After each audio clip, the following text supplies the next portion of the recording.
interpretation of SHM. You just feel this circular motion and take these are the diameter either along the x-axis or along the y-axis. And suppose the particle start from this point in the y direction.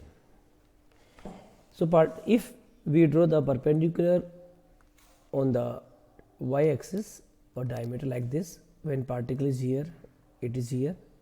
When particle come here, projection is here. When particle come here, projection is here. So this is the projection.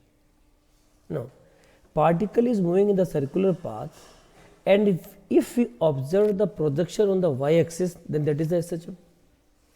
So we can say SHM is defined as the projection of the uniform circular motion on a diameter of the circle. It can be taken on the x-axis also. Suppose मैं particle का यहाँ से x-axis पे projection देखता हूँ. First the particle is here, then particle comes at this point. This is the projection. Then particle here. This is the projection.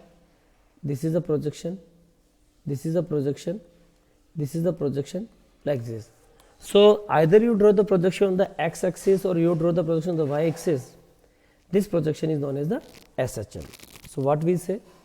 SHM is defined as the projection of a uniform circular motion on a diameter of a circle in which the circular motion take place. So I have shown you the animation also to get it better understand. The circle is called reference circle and the particle P is called the reference particle. And what is the important condition? Particle P moves in a circle, but angular velocity of P will be same as Q. Means circular motion में जो particle की angular velocity होगी वही angular velocity इसकी किस में होगी? SHM में.